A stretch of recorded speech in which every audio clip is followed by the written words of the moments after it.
Colombia's Trade, Tourism and Industry Minister, Luis Guillermo Plata, who joins us from our Tokyo bureau, where he is promoting investment ties, and he joins us this morning. Good to have you with us, Luis. Let me just ask you, what are you doing in this part of the region? How are these negotiations going with these trade ties? Thank you, Susan. Well, we're engaging much more with Asia. We're here in Japan to negotiate a bilateral investment treaty. We're ready to sign it probably in the next couple of weeks. And then I'm off to Korea, where we're signing actually the treaty we negotiated on investments a few months ago.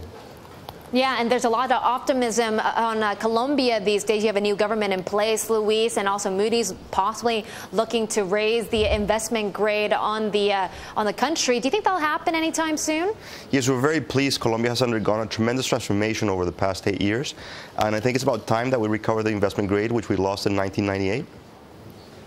Okay, and people are watching out for that. And now, Luis, people, when they look at Colombia, they're still, they're still looking at the safety issue, especially with the FARC rebels, and how that's affecting, I guess, investments in the country. What do you say to those that are still a little hesitant to put money into your country? Well, that's a good question. Actually, the challenge with Colombia is that there's a mismatch between reality and perception. Reality has changed dramatically, but perception lags behind, and we need to close that gap between perception and reality.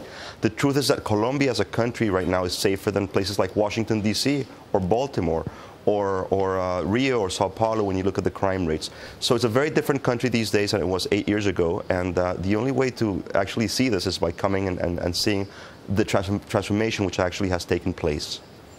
Yeah, Luis, can you give me some statistics on the crime rate right now? You said it's safer than Rio and Washington, D.C. Wow. Yes, when we started off, Colombia had one of the highest murder rates in the world. Actually, it was 66 murders per 100,000 inhabitants. That has dropped down to 32, so it's over a 50% drop, and that puts us below all those cities that I mentioned before.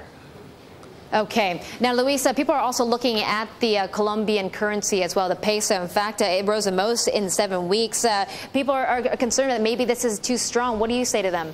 It's a blessing and a curse. It's a blessing in the sense that we have a strong currency, investment is coming back to the country, exports are growing, tourism is growing tremendously, but it's a curse because obviously it makes our exports more expensive, and it hurts our exporters in the long run. So we work with that, but in a way, it's due to the strength of the country and this new Colombia that we see today.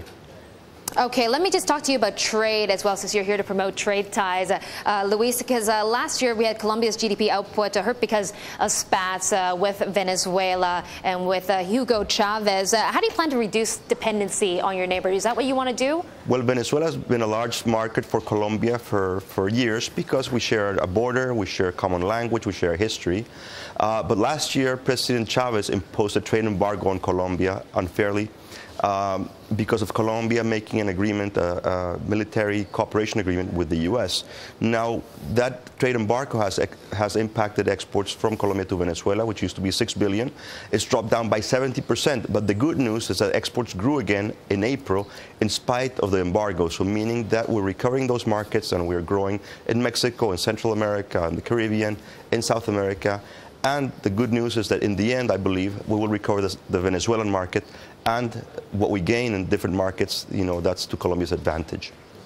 Okay, Luis, thanks for joining us. Enjoy your trip to the Asia Pact. Thanks for that. That's Luis Guillermo Plata, Colombia's trade minister.